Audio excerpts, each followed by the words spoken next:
नमस्कार, आप देख रहे हैं हल्ला बोल टीवी। मैं हूं सुशील कुमार सिंह। सम्राट चौधरी ने आज मुख्यमंत्री के पद और गोपनीयता की शपथ ले ली।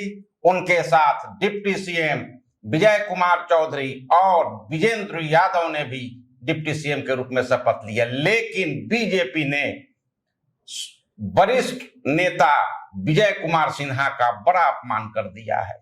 उनको कम से कम मंत्रिमंडल में सीनियर मंत्री के रूप में आज शपथ दिलानी चाहिए थी। ऐसा नहीं हुआ। आइए जानते हैं हल्ला बोल टीवी के editor in chief Deepak Sharma से। देखिए, आपका कहना जो है वो भारतीय जनता पार्टी के कई कार्यकर्ता नेता ये महसूस कर रहे हैं कि विजय सिन्हा जो डिप्टी सीएम थे सरकार में, पिछली सरकार में भी और इस नई सरकार नीतीश कुमार सरकार के बनने के बाद उनके इस्तीफे से पहले तक, कैबिनेट भंग होने तक, उनको वरिष्ठ मंत्री के रूप में भी कम से कम शपथ दिलाई जानी चाहिए थी। डिप्टी सीएम नहीं बनाया गया तो, लेकिन उनको शपथ नहीं दिलाई गई। सम्राट चौधरी ने शपथ ली मुख्यमंत्री की पद और गोपनीयता की।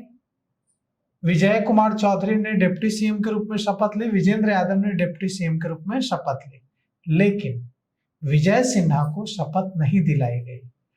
तो क्या अब जो सरकार है, सम्राट चौधरी सरकार, इसमें विजय सिन्हा को अन्य मंत्रियों की तरह सिर्फ मंत्री, सीनियर मंत्री भी नहीं रखा जाएगा?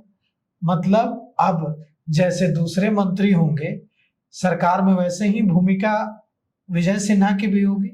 अगर ऐसा होगा तो यह विजय सिन्हा का बड़ा डिमोशन होगा और बड़ा अपमान भी होगा। इससे अच्छा होता कि उन्हें पार्टी में ही फिर भूमिका दी जाती, सरकार में शामिल नहीं कराया जाता।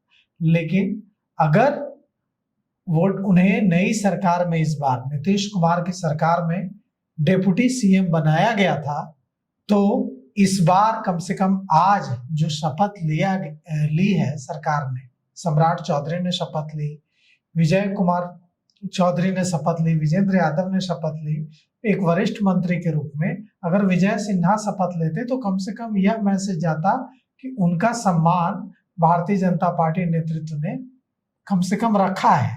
लेकिन उनको शपथ नहीं दिलाया जाना एकदम साफ है कि जो नई सरकार होगी उसमें विजय सिन्हा का क्या कद होगा, इसे लेकर आज एक बड़ा सवाल उठ खड़ा हुआ है।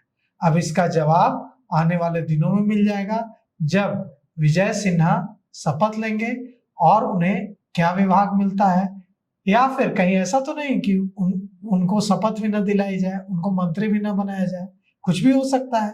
अब उम्मीद की जा रही थी कि आज वरिष्ठ मंत्री के तौर पर उनको शपथ दिलाई जाएगी, लेकिन आज उनका शपथ नहीं दिलाना कई सारे सवालों को जन्म देता है।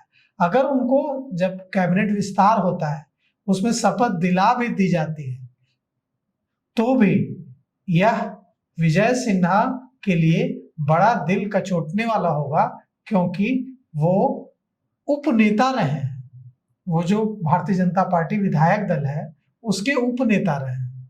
ऐसे में अब नई सरकार में उनकी भूमिका क्या होगी, और अगर वो मंत्री बन भी जाते हैं तो उनका कद अभी तक जो सम्राट चौधरी के बाद नंबर 2 का था पार्टी में, बिहार में कम से कम, वो अब नंबर 2 का रहेगा या नहीं रहेगा, इसे लेकर स्थिति स्पष्ट नहीं है। तो अब देखना है कि आगे होता क्या है। लेकिन राजनीतिक गलियारों से खबर यह भी आ रही है कि सम्राट चौधरी की जो टीम होगी उसमें बदलाव भी हो सकता है। इसकी खबरें आई है, नए चेहरे को प्रमोट किया जाएगा, इसकी भी अभी चर्चा तेज है। तो इस पेशकश में अभी तक इतना ही। देखते रहिए हल्ला बोल टीवी।